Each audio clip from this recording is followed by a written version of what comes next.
Hello, YouTube. Today I just wanted to make a quick video on a very budget setup, or just a low budget early game setup on Sage. In a way, this is kind of the episode 0 of exploring every inch of Sage. In the sense of, I'm working on a new series right now where what I'm essentially doing is I'm going through every single build that people have been doing on Sage this season. So the basic chromatic shot, the life stacker, the demolisher speed, the mana stacker, all those things.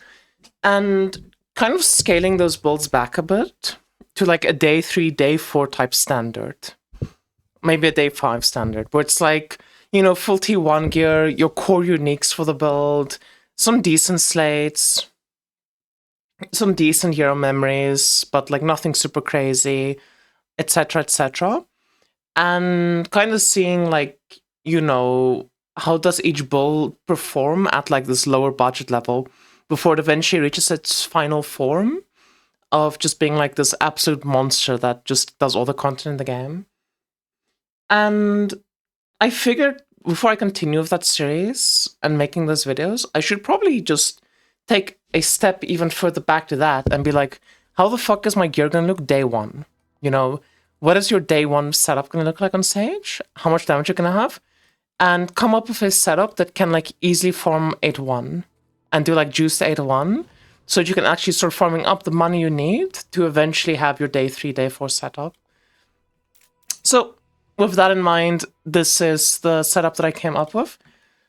And it's quite a bit to go through. So our initial setup, our very, very initial setup is we have full T2 gear.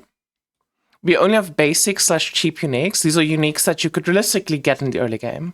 These are your 100 to 200 FE uniques or less. One item that I'm a bit unsure about is Necklace of the Inverse. Most seasons, this item is 1 FE, and you could just self-corrode it for this corruption. But otherwise, Old Grudge is 100 FE, 50 FE, it depends when you buy it. Probably 100 at most, and it's a good substitute, albeit it is slightly worse. We have orange hero memories of projectile speed. I just went and bought the T1 projectile speed ones. Maybe I should have bought T2 instead, but realistically it doesn't really matter, because T2 is 24%, and then the second set is just a dead stat. And then I leveled these up and rolled them to get crit damage and spell crit. It might be a bit unrealistic to get them full T1 orange and stuff, but I don't think it's actually that unrealistic, especially early on day 1 and stuff. A lot of these memory threats and things are kind of cheap because the people, a lot of people farming Black Cell very early on. And the thing about Chromatic Shot is you can kind of just take anything you hit. Just click until you hit any T2, T1 mod.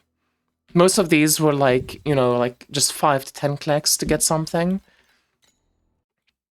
I did buy a Gale Pedigree. Now, Gale Pedigree, that's a bit of a spicy one. If you buy this early enough into the league, I think it's pretty cheap. But it can definitely go up in price pretty quickly. It can go to 200, 300, 400 FE. It's kind of difficult to beat Gale. This is 6% additional for projectiles, and I only have 175 projectile speed, but still, that is still 105% additional damage. Gale is just a very, very strong pedigree. Realistically, though, if you can't get your hands on Gale, instead of spending 400 FE on Gale, 500 FE on Gale, you're probably better off just buying a different 30% additional and putting that money towards something else. Then we have 1 mod 4 slates. So I literally just bought a bunch of pedigrees with 1 mod on them. I don't think you can see it because my character model is blocking up. So let's just move. There you go. Just bought a bunch of 1 mod pedigrees, just slammed it with random stuff. Got absolutely nothing. This is completely useless. This is completely useless. The other stats and stuff I got are kind of decent though. As well as having +1 spell skill level. These are pretty cheap early on, very, very basic. And then on top of that, I have 2 Fallen Starlights that are both 1 mod. One that gives me Agility Blessings on crit, and one gives me focus by saying on tangle. Now, before I continue, let me just quickly explain like what I base these off of, or like, you know, why I made these like arbitrary points, I guess, in the sand or like in the ground of what gear is acceptable, what gear is not acceptable. The inspiration for this video and the inspiration for this setup actually came from Agromorph, because Agromorph made a like guide on Rosa 2 that's like a 20 billion damage for like 800 FE guide. You know, a 8-1 outlaw farmer. So pretty much everything that you see me here is like based off this. You know, Agromorph here has like full T1, actually T0, your memory rankings with like the T1 skill area. That's why I went with T1 proj speed and full T1s. He has 2 fallen starlights that are 1 modded, and then 4 sites that are 1 modded. So I just copy and paste that exactly to have 1 modded ones, and then 1 modded 4 slates. He has a 1 modded pedigree, so I did the exact same thing. And like he has like kismets with medium and micro fates on them, so I also have medium and micro fates. I essentially just copied this like 1-to-1 because I basically just wanted to make the Sage variant of this build, which is a very long way to say that if you don't have everything, it's not the end of the world. Like, it's sometimes better to like use your FE on other things if something is overpriced in a season. It's very difficult to predict the prices in a season, but a lot of this build and setup is to showcase the idea of like you need kind of everything to come together to make a build. So another thing that I have is I have this Haze Prism. I don't actually know what like a good Haze Prism would be for Sage. This is like the only one that I quickly saw that looked fine to me because it's just 12% additional damage. But you definitely want to pick one up like early on because they're really nice in the sense that they just kind of save you 3 skill points, which is, you know, really awesome. Now, I did write here no prism. On my basic setup that you're going to see here, I actually did not use a prism, but the setup I have equipped right now is using the prism. Then for my micro fates, I have attributes on some of them, and I have lightning res on the others, and I'll get to why I have lightning res in a bit. And then for the mediums, I have crit damage. Now, it's actually better to do crit damage than attributes, but I remember from this league, like day 1, that buying attributes was significantly cheaper than buying crit damage. Crit damage early on was actually kind of expensive, but I remember specifically the medium crit damage ones were quite cheap. That's why I used medium crit damage here. Just use your eyeballs and, you know, just think a bit about, like, look at the prices of them and figure it out. For me, these micro fates, ignoring the stats that they go over, were essentially 16% additional damage, whereas these mediums, whereas doing crit damage instead of these would have been 26 additional, and that's 9 micro. That's assuming you have 9 micros. So crit damage is better. And, you know, again, that's ignoring the fact that, you know, you're replacing some damage. So you're losing some damage from replacing stuff. And then also my initial setup, I did not have a belt blend, but I did eventually add a belt blend. Just because on League Start, you know, there's a lot of decent belt blends you can just buy. They're pretty cheap, and, you know, a lot of people are like doing Oasis early on. So you can just buy like a belt for like 5 FE and craft on it. It doesn't have to be like a 95 max life base. It can just be like a 1 max life base. It doesn't matter. I didn't use +1 all because I know +1 all tends to be very expensive day 1. But generally the other belt blend, the belt affixes are like kind of cheap in like the 5 to 10 FE range. So I just took armor pen because why not? Okay, and with all of that said, let me show you quickly the base setup that we came up with. This was like the absolute first basic setup. It was super duper basic. And I believe this was like 12 billion damage. So I was using just a rare helm, rare belt with no blend, rare rings. Why did I say rare? Tier 2 belt, tier 2 rings, tier 2 wands. I had my year memories that have been unchanged. I had my slates that are unchanged. I did not have any prism equipped, though I do think the prism is a very cheap like option. You should definitely consider it early on. I had just like my basic attribute and medium fates, like crit damage medium fates. And doing this setup, I was able to reach, I believe it was 13 billion damage. And the way that I got like a lot of damage on this setup for relatively cheaply is abusing the fact that Thirst You gives us a ton of crit rating and damage percentage. So normally when you see sages, what they'll do is they'll play like 3 elixirs and stuff. I prioritized instead having just your life tonic to keep you alive, and then super buffing your Thirst You as much as humanly possible, to the point that like my setup had a 450% elixir effect. And in order to get that 450% elixir effect, you know, I'm using Tailored Remedy, which gives you 60% additional elixir effect. And I'm also using the 30-year trait that gives us elixir effect up to 70%, scaling off of our max life. And it was really important for me to get as much elixir effect as possible, including like using this pet and stuff, because all of this elixir effect made it that on full T2 gear, I was able to have 100% crit chance and 600% crit damage on timemark 8, which is just absurd. That is very, very powerful. Now, I did do a bunch of testing with like different setups and stuff, and I just found this to be the best.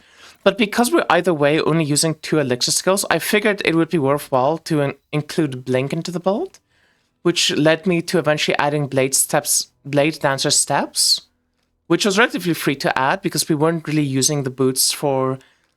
We weren't really using these tier 2 boots for any stats in particular. They didn't give us any res to help us towards getting 60% capped res.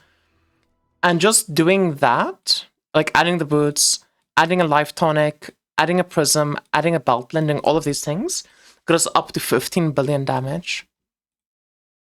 Then eventually I decided to also add a blind vision. I assume a blind vision is going to be like 50 to 100 FE on day 1. So it is a bit more expensive than just the helmet for what I think is not that much damage that we actually ended up gaining. But in using a blind vision, we also lost the lightning res from our crown, our Old King's crown. So I did end up adding 3 lightning res kismets just to offset the fact that blind vision doesn't give us any res. And then we got up to 17 billion after changing the kismets. Then I felt like the next logical step to test it out would be to add T1 gear. So if you look at the Agrimorph setup that I told you about, in his setup he actually has 1 T1 weapon. So in the setup, he uses a T1 weapon, which is this like unforgotten long blade, which is his full T1 gear on it, which I assume is pretty important for like a first build because of the T1 gear attack speed and T1 gear crit rating. If we add a T1 weapon to our build, we go up to 20 billion damage, which is pretty nice. And if we add a second T1 weapon, I only gain 22.5 billion. Now, I do want to talk a bit about a different like issue that you're going to run into with this build. Because we are crit capped, when you upgrade your gear and you get more crit rating, you're going from having 100% crit to having 110% crit, 120% crit. That is essentially damage that you're just losing, because that crit doesn't do anything. You know, that crit is a dead stat. And similarly, my gear is optimized to give me 5 casts per second right now. You know, I have 5.11 casts per second right now. And if you drop from 5 casts per second and you go up to like 5.6 casts per second or 5.7 casts per second as you like get, you know, T1 cast speed and stuff like that, you actually don't gain any damage because tangles have breakpoints. I made a video about that. You should go watch it if you don't know about the tangle breakpoints.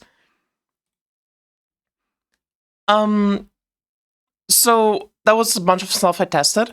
Then the big question that I had is, what if instead of like worrying about getting T1 gear and stuff like that, you just save up for your first big item and you buy an Omni Elixir nodes? This item is like the bread and butter of a Sage, and this season, like on day one, it was pretty cheap. I had a friend that bought an Omni Elixir for 350 FE day one. When I like bought my Ralph's boots at the end of day one, they were like 800 FE per.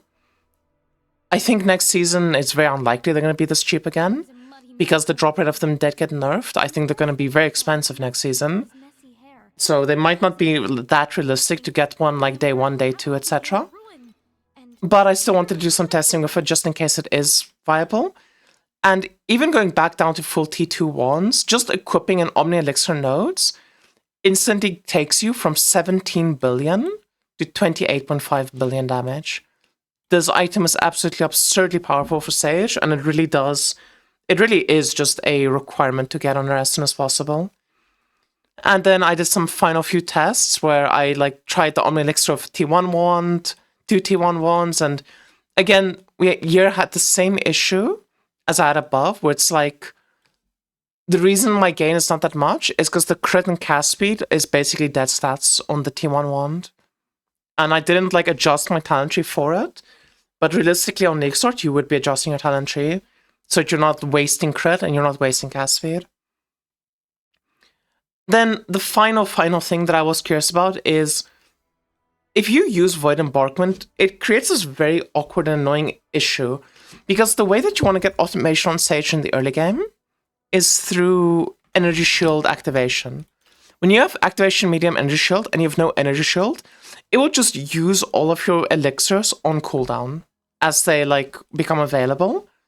But if you have Void Embarkment equipped, this will give you +1 max Energy Shield. You literally can't even see this Energy Shield on your life bar, but it will still prevent you from using the Energy Shield medium. So what I tried doing is, instead of using Void Embarkment, just using Mortar's Staff. Because the item is pretty similar to Void Embarkment, it also gives a lot of all stats. But something it gives is it gives a lot of percent max life. Now, we need percent max life for our Euro trade, because our Euro trade scales this max life into elixir effect.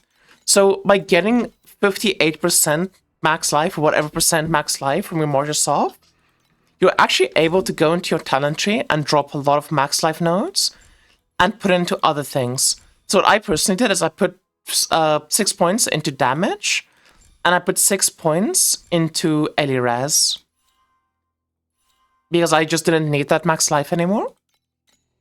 And doing that, using the exact same setup as this 40 billion Omni Elixir 2T1 wand setup, we only lost 5 billion damage and dropped down to 35 billion, which for me personally, I would rather lose that 5 billion damage and be able to automate my elixirs than just having a slight bit more damage. Now, that was a lot of rambling and showcasing different setups and builds and things. Let me showcase the, I guess, quote-unquote, final setup. This is probably the setup that I think I would stick with until I form myself an Omni Elixir nodes. Maybe I would consider, like, equipping one wand, but I think the setup is pretty damn good. So we have Blind Vision, Necklace of the Inverse, Void Embarkment, Golden Touch, Blade Dancers. Instead of Void Embarkment, I'd probably use Mortar's Staff for the automation, but for the showcase, I'm not going to use that, just because I decided that just now, because I don't want to change my talent tree. And full T2 gear. And our damage at the moment is... Please select the calibration intensity for invincibility number 2. I believe the setup should be 17 billion. Okay, that setup is about 15 billion. The reason it's not 17 billion is because we don't have 100% uptime on Thirstio. For testing, what I did is I actually swapped around my Thirstio and my Life Tonic, so that my Thirstio would have 100% uptime, because in mapping you do have 100% uptime. But that's not really relevant. And I'm just going to do a quick map showcase. So we're doing 8-1. You know, Tarmac 8-1. And I'm going to be doing fully juiced cube. So we're using Golden Cube, Strength in Numbers, and Sinful Plunder, like the purple Sinful Plunder. with full like base affixes. Let's see what kind of reactions we can get.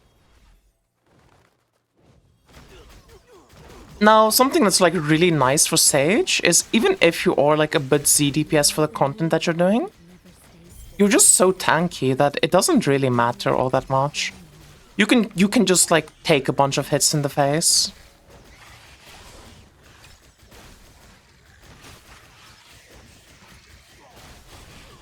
Also, another note, Blade Dancers does actually reset our... Oh, odd songs. Blade Dancers does actually reset our, like, Blink cooldown. So we are able to spam Blink.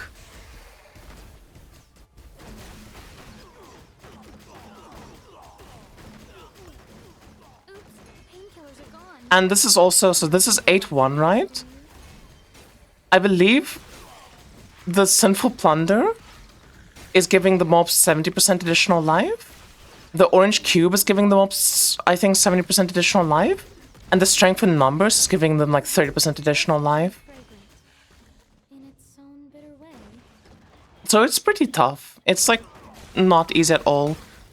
And considering the gear level, like I think that's pretty damn good.